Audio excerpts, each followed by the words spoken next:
Alhamdulillah wassalatu wassalamu ala Rasulillah wa ala alihi wa sahbihi wa man wala, amma ba'd.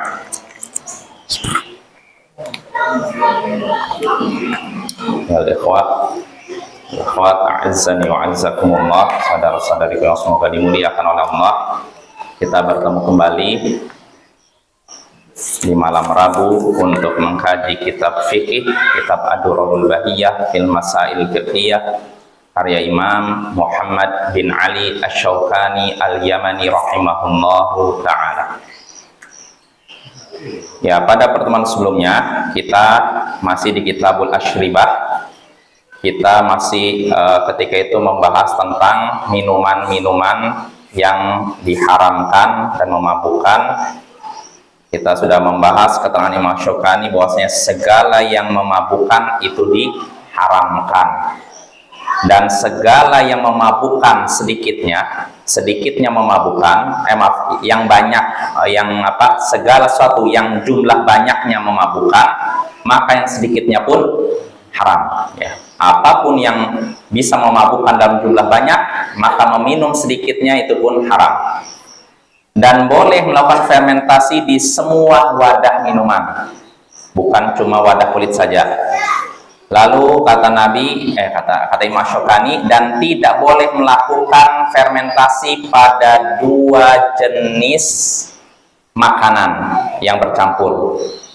Dan ini sudah kita bahas. Ini larangan di sini karahatut tanzih, ya. Dalam rangka mencegah terjatuh dalam yang haram. Ya.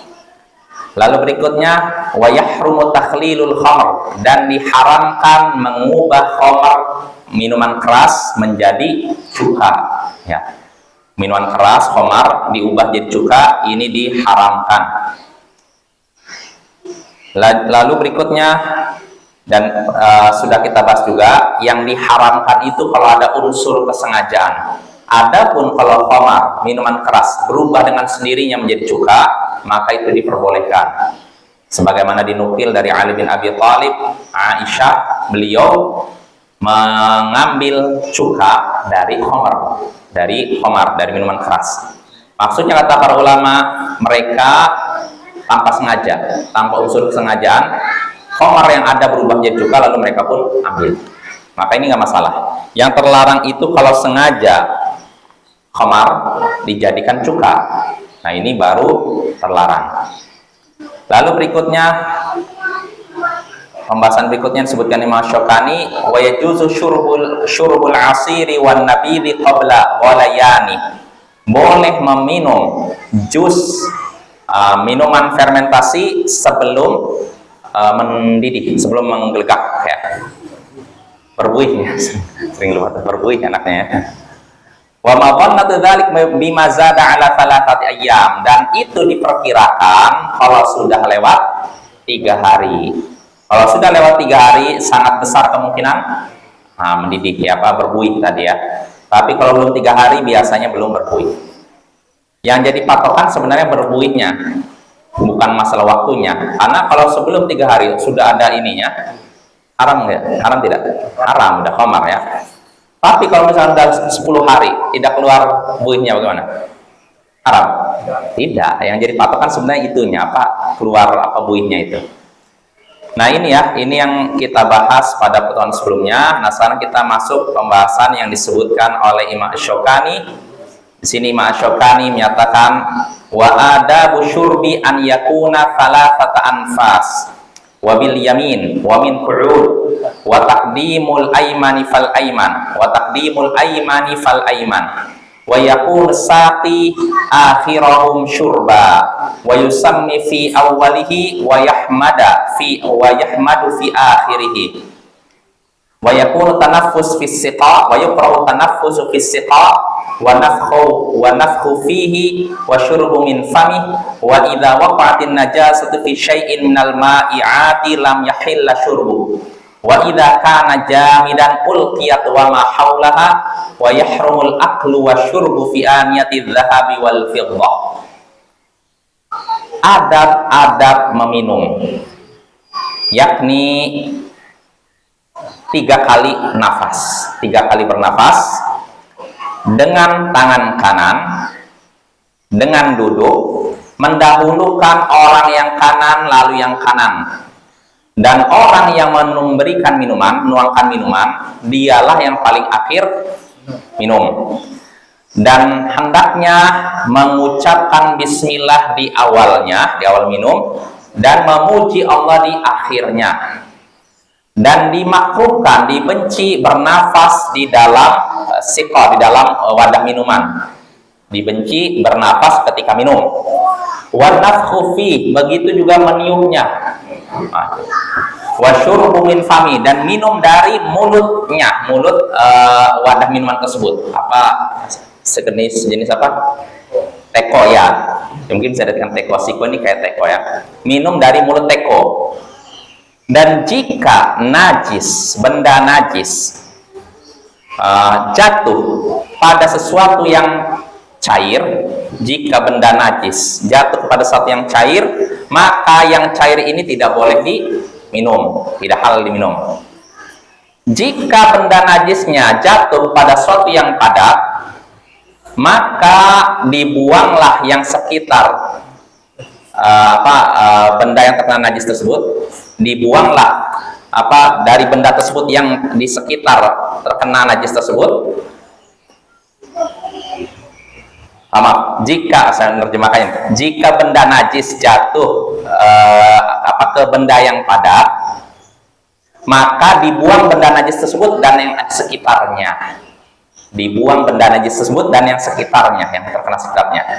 Dan diharamkan makan dan minum dengan menggunakan wadah dari emas dan perak. Nah, inilah yang akan kita bahas pada malam hari ini insyaallah, yakni judulnya adabus syurb, adab dalam minum.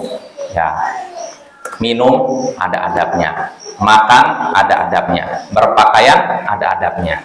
Berarti menunjukkan Islam agama yang sempurna. Sampai urusan makan minum pun ada adabnya. Ya, ini keistimewaan agama Islam. Beda dengan agama-agama lainnya.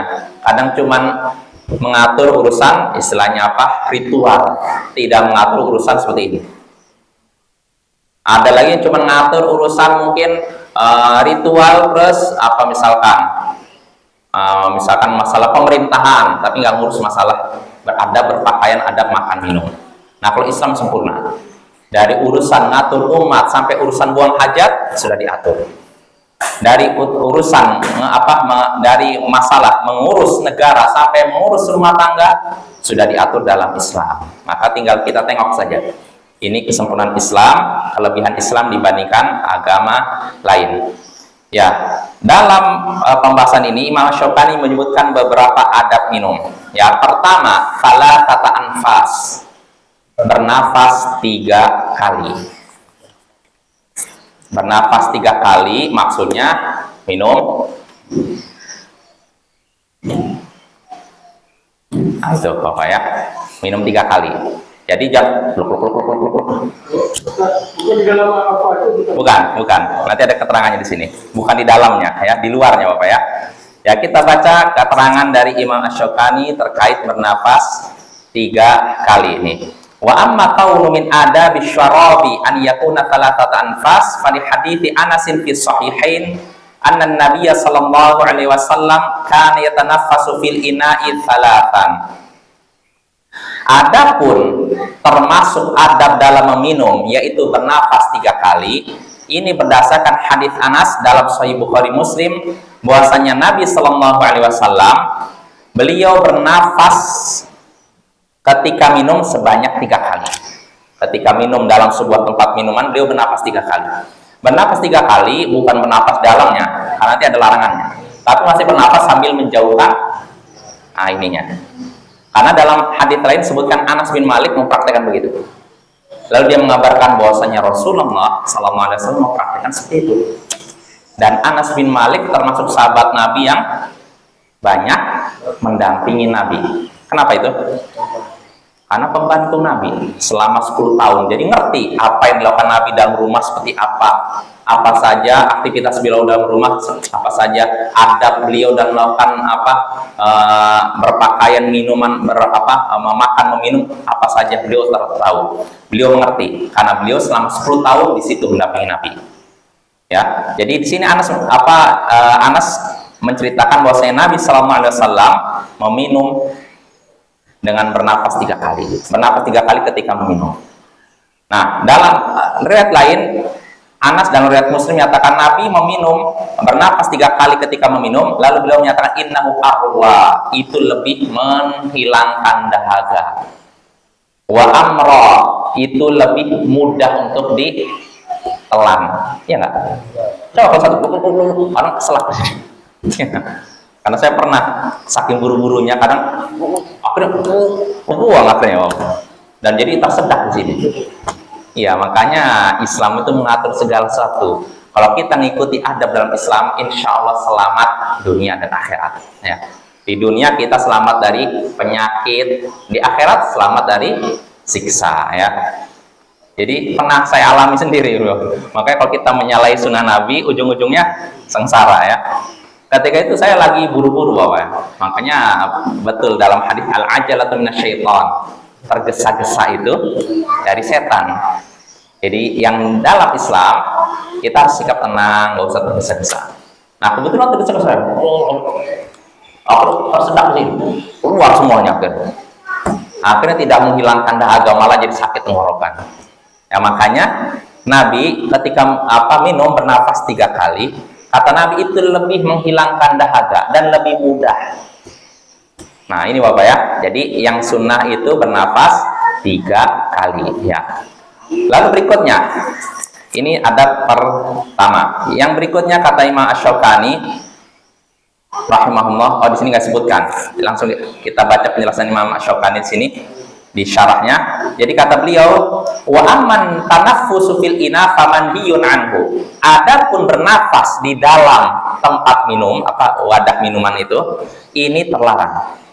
Karena kenapa Imam Asy-Syaukani perlu menyebutkan ini? Ada seperti pertanyaan Pak Katar tadi. Karena kalau disebutkan Nabi mau bernapas 3 kali ketika minum, bisa jadi ada orang yang beranggapan oh boleh, ya kan? Padahal maksudnya bukan begitu. Maksudnya bernapas dengan dijauhkan minuman dari diri kita. Yang bernapas ketika minum begini, ini yang terlarang. Berdasarkan hadis Abu Qatadah dalam Sahih Bukhari, Muslim dan lainnya, anna Nabiya sallallahu alaihi wasallam qala, bahwasanya Nabi sallallahu alaihi wasallam bersabda, "Idza syariba ahadukum fala yatanaffasu fil ina." Jika salah seorang dari kalian minum, maka jangan bernafas di dalam wadah minuman tersebut. Jangan. Ya. Pertanyaannya kenapa kira-kira? Apa hikmahnya? Apa yang diperintahkan Nabi pasti ada hikmahnya. Kira-kira apa hikmahnya? Gak mungkin sia-sia kan? Kita punya kaidah Ahlussunnah, apapun yang diperintahkan Allah pasti ada hikmahnya. Apapun yang dilarang oleh Allah pasti ada hikmahnya. Begitu juga Nabi. Ketika Nabi memerintahkan sesuatu pasti ada hikmahnya. Ketika Nabi melarang dari sesuatu pasti ada hikmahnya. Walaupun hikmahnya bisa jadi kita tidak tahu, tapi kita harus yakin pasti ada hikmahnya. Nah, kira-kira apa hikmahnya kita jangan bernapas ketika minum? Orang jijik. Itu kalau minumnya bersama, kalau minumnya sendiri. Kalau bernapas iya, jadi kata para ulama, ketika kita minum sendiri aja ya, kadang kita ketika napas keluar dari hidung kita gitu kan, kotoran atau apa lalu kita minum, ya tidak? Nah ini diantara. Ini kalau sendiri, maka bagaimana pula kalau minumnya keluar? Temannya ngeliat, itu keluar apa itu? Dikasih. Ingus atau apa keluar? Nah itu diantaranya hikmahnya ya. Supaya pertama kita selamat dari mungkin penyakit kalau diri sendiri. Terus kedua, supaya tidak membuat orang lain jijik ya. Karena kalau nampak keluar sesuatu, tentu itu bikin orang segan ya, tidak ingin minum ya. Itu diantaranya. Lalu berikutnya kata Imam Asy-Syaukani rahimahullah di sini wan nafkhu fi. Nah begitu pula dimakruhkan. Oh belum ya, kita kelewat tadi ya. Tadi ketiga bernafas 3 kali. Bentar. Ini kelewat nih. Wa amma min qu'ud wa bil yamin.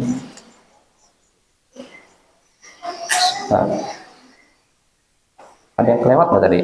Tadi kan bernafas.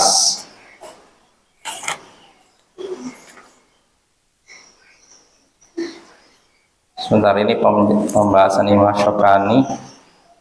Oh iya ini. Nggak kelewat, ada di bawah. Ya, jadi Bapak, kita ulangi lagi ya. Jadi di antara adab dalam minum yaitu bernafas 3 kali, yaitu dengan nafasnya di luar, dijauhkan dari tempat minum kita. Lalu berikutnya wabil yamin, dan menggunakan tangan kanan. Apa dalilnya? Imam Asy-Syaukani menyatakan wa amma bil yamin falima taqaddam fi adabil aql. Adapun minum dengan tangan kanan itu berdasarkan hadis yang sudah berlalu dalam adab makan. Kan kita udah tahu kan hadisnya, Nabi melarang kita makan dengan tangan kanan, melarang makan dengan tangan kiri. Minum dengan tangan kiri karena itu perbuatan setan. Ya, artinya kita diperintahkan makan minum dengan tangan kanan, ya. Jangan minum dengan tangan kiri, itu perbuatan setan. Jadi nggak diulangi oleh Imam Syukani karena dalilnya sudah berlalu. Lalu berikutnya, itu adab kedua. Yang ketiga, wa min qu'ud, yaitu duduk. Minumnya sambil duduk, jangan berdiri, ya. Apa dalilnya? Wa amma min qu'ud fali hadits Abi Sa'id 'inda Muslim rahimahullah wa ghairi anna an-nabiy sallallahu alaihi wasallam naha 'ani syurbi qa'ima. Adapun di antara adab dalam minum yakni duduk, itu berdasarkan hadis Abu Sa'id dalam Sahih Muslim dan selainnya, yakni Nabi sallallahu alaihi wasallam melarang minum sambil berdiri. Ya, melarang minum sambil berdiri. Ya, jadi nggak boleh kita minum sambil berdiri. Ini pertama ya, simpulannya pertama gitu. Dan disebutkan dalam hadis lain, Nabi menyatakan dalam hadis yang disebutkan oleh Imam Syukani, Imam Muslim juga dan selainnya, disebutkan la yashraban ahadukum qa'ima faman nasiya falyastaqi. Janganlah salah seorang dari kalian minum sambil berdiri. Kalau jangan minum sambil berdiri berarti duduk. Siapa yang lupa, hendaknya dia memuntahkan. Lupa maksudnya lupa apa? Minum sambil berdiri, maka dimuntahkan, dibuang. Nah, ini juga menunjukkan terlarangnya minum sambil berdiri. Berarti kalau kita dilarang minum sambil berdiri, hendaknya kita minum sambil duduk, ya. Karena kata Nabi, jangan kalian minum sambil berdiri. Siapa yang lupa terlanjur minum, dari sini buang, muntahkan, buang, itu. Nah, Bapak, ini hadisnya jelas menunjukkan kita dilarang minum berdiri. Berarti harus duduk. Bahkan dalam hadis sebutkan kalau udah terlanjur minum dibuang. Nah, namun perlu kita ketahui, teks hadis ini yang sahih cuma sampai janganlah salah seorang dari kalian minum sambil berdiri, mesinnya aja. Adapun kelanjutan hadis, siapa yang lupa hendaknya, ini dhaif, lemah. Jadi yang benar hadisnya cuma janganlah salah seorang dari kalian minum sambil berdiri, begitu. Nggak ada kelanjutannya, itu lemah. Berarti kalau seorang sudah terlanjur minum, nggak usah dimuntahkan, ya, karena kelanjutan hadisnya lemah, ya. Nah, ini dua hadis menunjukkan terlarangnya minum sambil berdiri, ya, hendaknya duduk. Namun timbul pertanyaan. Di sini Imam Syukani menyebutkan ada hadisnya dari Ibnu Abbas dalam Sahih Bukhari Muslim bahwasanya Nabi sallallahu alaihi wasallam pernah minum air Zam-Zam sambil berdiri. Beliau tidak duduk. Padahal dalam hadis ini Nabi melarang minum sambil berdiri, ya kan? Dan beliau juga disebutkan dalam hadis tadi, disebutkan dengan jelas, janganlah salah seorang dari kalian minum sambil berdiri. Nabi ternyata minum sambil berdiri. Nah, ini gimana nih? Ini diriwayatkan dari Ibnu Abbas dan diriwayatkan dari Ali bin Abi Thalib juga gitu. Ali bin Abi Thalib Bahkan berkata disebutkan dalam hadis Sahih Bukhari, dia pernah minum sambil berdiri. Lalu berkata, inna nasan yakrahuna syurba qa'iman wa inna Rasulullah sallallahu alaihi wasallam sana'a mithla ma sana'at. Jadi Ali bin Abi Thalib minum sambil berdiri.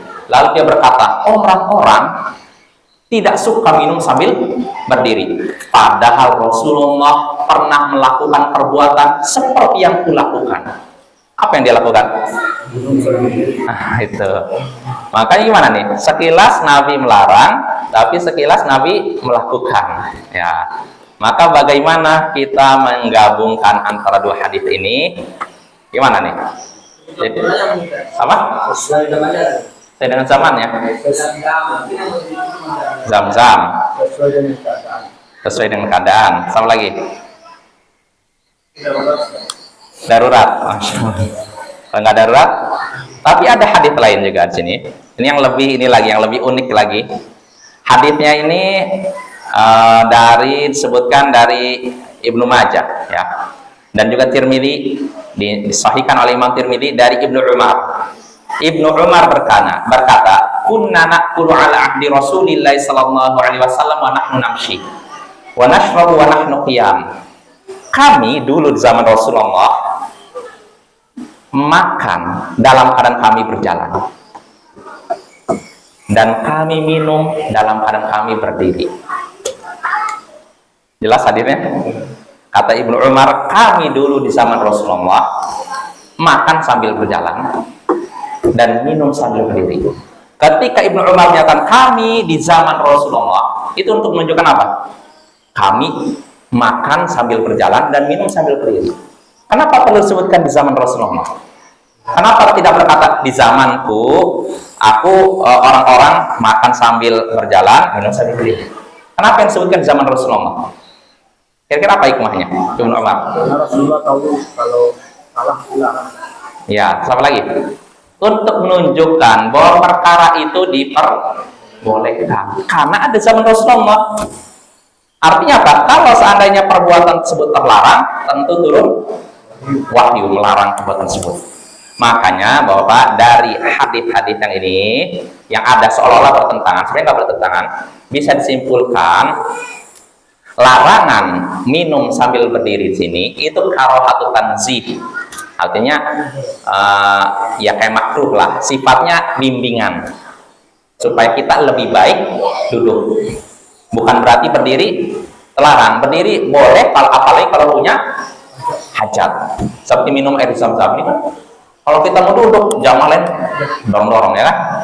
Atau kita misalkan, seperti galon gini nih. Kalau memang nggak ada di sini, anggap tidak ada kursi.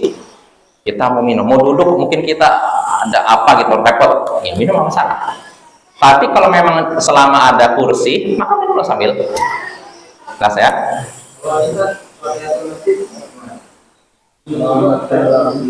Tahiyatul masjid, bagusnya tahiyatul masjid baru minum.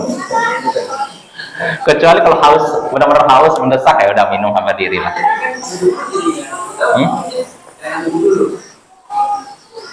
Iya, makanya gini, tahiyatul masjid itu Bapak, itu termasuk perkara yang sangat ditekankan.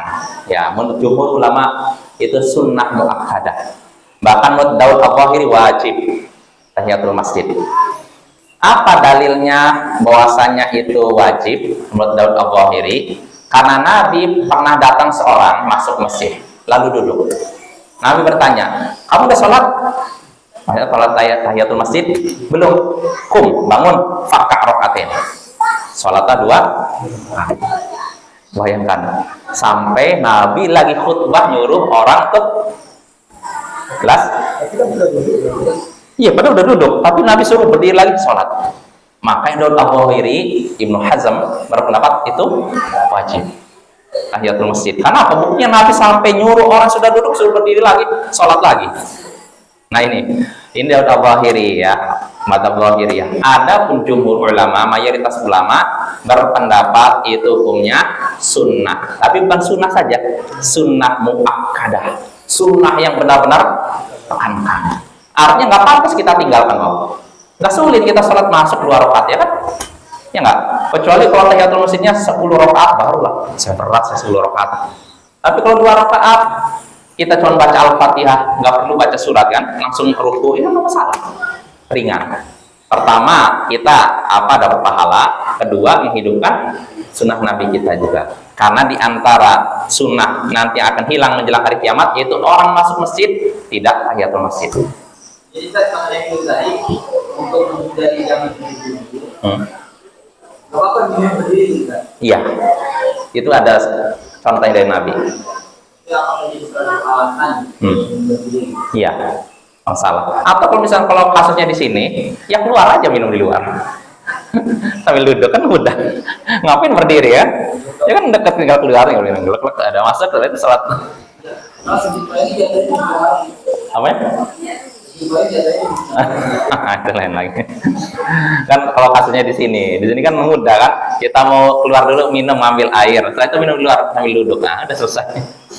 Kita pertama nggak terjatuh pada larangan duduk sebelum tahiyatul masjid, dan juga tidak terjatuh dalam larangan minum sambil berdiri. Ya udah langsung menjamak dua Nah itu ya kesimpulannya begitu. Kalau kita memang ada kebutuhan nggak apa-apa, makan sambil berdiri, minum sambil berdiri, bahkan makan sambil jalan. Nah jangan kaku sekali, karena ada sebagian orang menganggap makan sambil berdiri seperti dosa besar. Ya, saya pribadi begitu. Contohnya kalau ketika seorang makan permen, dia ada kegiatan butuh makan permen. Kamu makan sambil berdiri, haram. Langsung diharamkan. Itu makan permen juga kayak permen makan, kita minum saja. Iya, memang bisa makan, bisa minum. Yang jelas kalau orang yang seperti itu, kalau memang ada kebutuhan nggak masalah. Dia sambil ini jalan, gitu nggak masalah ya. Jangan terlalu kaku ya, sehingga seakan-akan seperti melakukan dosa besar orang makan sambil berjalan, makan berdiri ya. Ini sekali lagi kalau ada kebutuhan, tapi kalau tidak ada kebutuhan ya apa susahnya sambil duduk.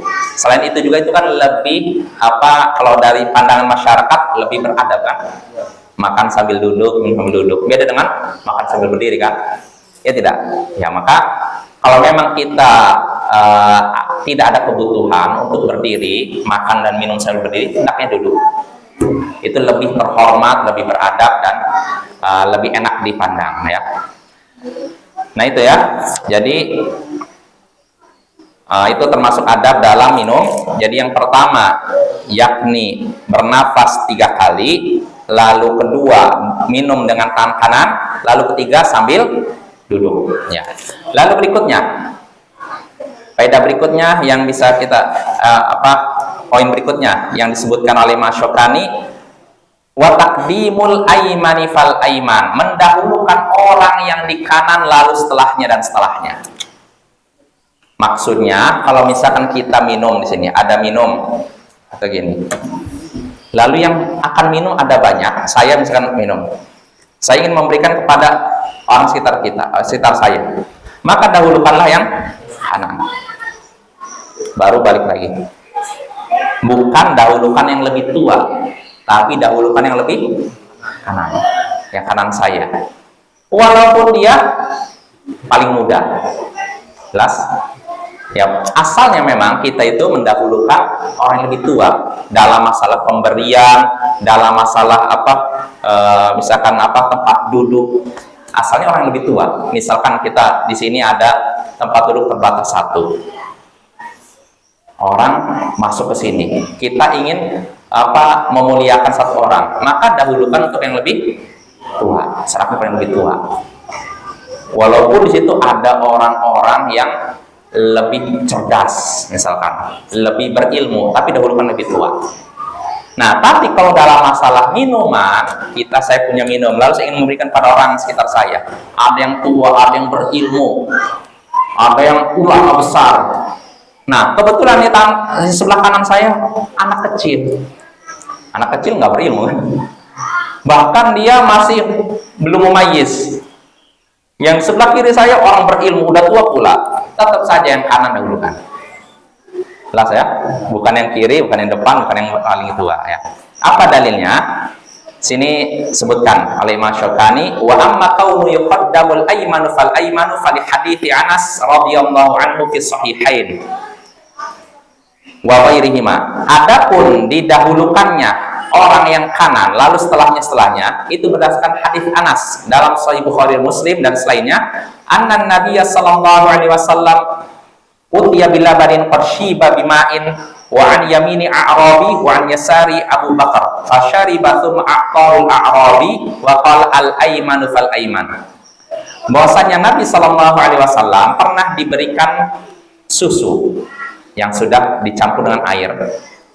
Dan ketika itu di kanan beliau, Nabi ini di kanan Nabi ada orang Arab Badui.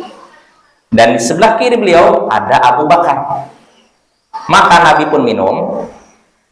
Setelah itu diberikan minuman tersebut ke Arab Badui sebelah kanan.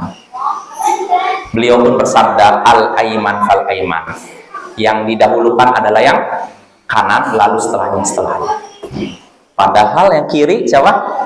Bahkannya Arab Badui. Saya mau nanya, antara Abu Bakar dengan Arab Badui, mana yang lebih berilmu? Bakar. Mana yang lebih soleh? Yang lebih bertakwa? Tapi Rasul tetap berikan Arab Badui. Nah, ini Bapak. Karena kalau seandainya kebakaran itu non-muslim, sedang diberikan dulu. Kan Muslim. Wah, pertanyaan bagus nih. Saya nggak tahu. Tapi Allah alam ya. Itu kan masalah. Kalau memang kita kalau misalkan non muslimnya tahu nggak masalah adab ini? Yang penting dia semasa itu non muslim. Iya, di lahir hadis kanan akan nggak disebutkan muslim atau non muslim.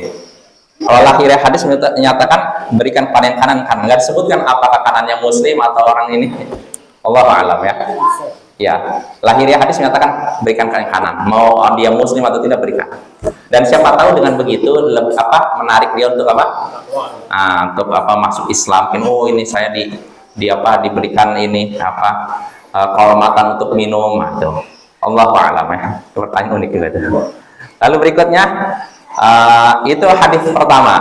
Ya, hadis kedua dari Sahal bin Sa'ad. Anna Nabiyya sallallahu alaihi wasallam utiya bi syarabin fasyariba minhu wa an yaminihi ghulam wa an yasaril asyah faqala lil ghulam ata'dhanu li an u'tiya haula faqala al ghulam wallahi ya Rasulullah la uthiru nasibi minka ahadan fatallahu Rasulullah sallallahu alaihi wasallam fi yadi. Dari hadis Sahal bin Sa'ad, Nabi sallallahu alaihi wasallam pernah diberikan minuman. Ini kayak semacam gelas, beliau pun meminumnya. Dan ketika itu di kanan beliau ada gulam. Gulam itu anak kecil yang belum balik. Ya. Dan di sebelah kiri beliau ada syuyuh, syekh. Apa syekh artinya? Orang tua. Ini anak kecil belum balik, ini orang tua. Maka Rasulullah SAW berkata kepada gulam, kepada anak kecil ini, apakah engkau izinkan aku memberikan ini kepada mereka? Pada orang tua nih, karena ini orang tua. Rasul kan ini orang tua, ini anak kecil kan. Rasul nanya dulu, kamu izinkan nggak aku kasih ini minuman ini ke mereka? Maka apa jawaban si gulam ini, si bocah ini? Demi Allah ya Rasulullah, aku nggak akan mendahulukan bagianku kepada mereka. Aku nggak akan berikan bagianku kepada mereka. Artinya aku mendahulukan diriku dibandingkan mereka. Akhirnya apa? Rasulullah pun ngasih, ada nih minum. Nah, dalam riwayat lain disebutkan bahwa bocah ini ternyata Ibnu Abbas. Ibnu Abbas nggak mau merelakan bagian dia untuk orang-orang tua itu. Pertanyaan kenapa? Berkah. Karena hasil minum kan udah bercampur dengan ludah Rasulullah kan, berkah. Nah, ini hanya untuk Rasulullah, Bapak. Kalau selain Rasulullah jangan mau kita. Kalau Rasulullah iya kita rebutan, ya, tapi kalau selain Rasulullah nggak usah kayak gitu ya. Jadi karena tahu itu bekas minum Rasulullah, karena ada berkahnya, maka Ibnu Abbas nggak mau merelakan. Dia karena ingin cari berkah, nggak mau merelakan ini untuk yang lain. Maka bahwa dalam masalah berkah, masalah akhirat pahala nggak ada istilah mengalah. Jelas? Tapi kalau masalah dunia silakan mengalah. Ibnu Abbas ini, perbuatan Ibnu Abbas ini menunjukkan ulul himmah. Dia punya semangat untuk mengajar sesuatu yang terhormat, sesuatu yang tinggi mulia. Karena ini urusan akhirat, berkah dari Rasulullah, maka dia nggak mau ngalah. Tapi kalau dalam masalah dunia silakan ngalah. Jelas ya? Ya contohnya begini, dalam masalah sholat berjamaah, kita di sini shaf penuh, tinggal tersisa satu orang. Lalu datanglah 2 orang. Maka apa sikap 2 orang ini? Apa? Silakan. Yang satu lagi, udah kamu aja. Kamu aja. Sampai Allah baruku masih silakan. Enggak seperti itu. Kalau dalam masalah akhirat berlomba-lomba, nggak ada istilah ngalah. Bahkan Imam Ahmad pernah ditanya oleh seorang, wah Imam, saya ada seorang anak sudah masuk shaf pertama, lalu datang bapaknya.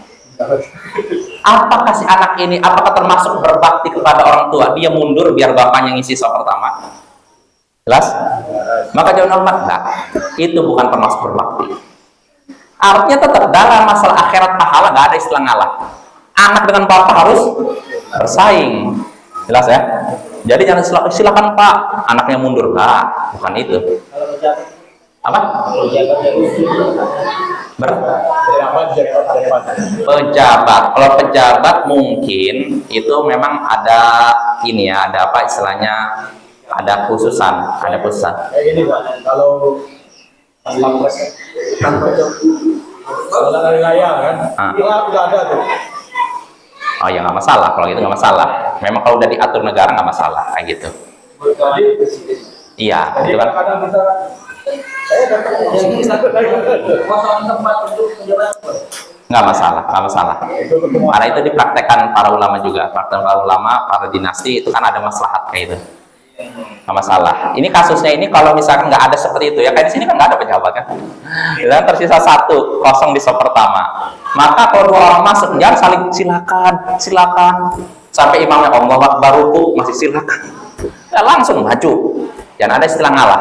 Tiga biasa masyarakat kalau itu nggak sopan. Ah itu jangan pakai perasaan. Iya, kalau untuk masalah akhirat nggak ada istilah ngalah, ya. Kecuali masalah dunia, pembagian BLT. Son maju, silakan son, ada orang masuk 2 orang, ini tersisa 1, maka silakan, itu nggak apa-apa. Masalah dunia mengalah, mendahulukan yang lain dibandingkan diri kita, itu terpuji. Tapi kalau dalam masalah akhirat, masalah pahala, masalah berkah, nggak ada istilah mengalah. Jelas apa ya? Ya ini Ibnu Abbas tuh, lihat masih kecil tapi udah punya semangat yang tinggi. Apa?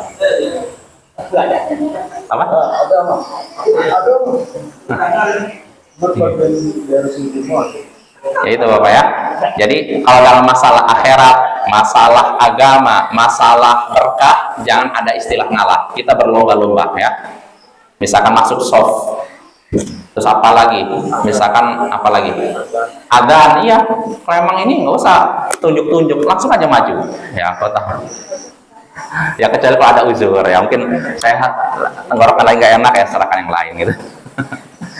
Itu ya. Jadi di sini dua hadis ini menunjukkan kalau misalkan kita minum, lalu minuman yang kita minum ingin dibagikan kepada orang sekitar kita, maka hendaknya dahulukan yang kanan, walaupun dia lebih muda dibandingkan yang sebelah kiri, walaupun dia lebih jahil dibandingkan yang sebelah kiri gitu loh.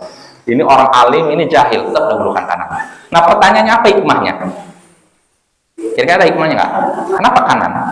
Kenapa bukan orang yang lebih tua? Kenapa? Kanan identiknya dengan kebaikan. Oh gitu ya. Apa? Nabi menyukai yang kanan. Ya, iya kita taat lah dengar. Cuman apa hikmahnya? Nah kata para ulama, sebutkan dalam Al-Hujjah Al-Balighah, kenapa dahulukan yang kanan? Untuk menutup pintu perselisihan. Maksudnya apa? Kalau misalkan kita patokannya orang yang tua, siapa tuh yang tua banyak di sini? Bingung. Apalagi kalau orang yang dikenal, saya masih yang tua, ini tua juga, ini tua. Wah, bingung kan? Atau misalkan berikan kepada yang berilmu, wah, yang berilmunya banyak, bingung. Saya dahulukan mana nih? Iya nggak? Tapi kalau yang kanan udah selesai. Mau dia jahil, alim, tua, muda, selesai. Tahu ya? Itu di antara hikmahnya Allah Ta'ala. Itu disebutkan para ulama ya. Yang jelas, baik tahu hikmahnya ataupun tidak, ketika kita mempraktekkan, kita dapat pahala. Selesai. Karena itu sunnah Nabi. Ya mungkin cukup ya. Waktunya habis. Insyaallah pada pertemuan berikutnya kita lanjutkan. Itu namanya ini kan nggak ada disebut ini.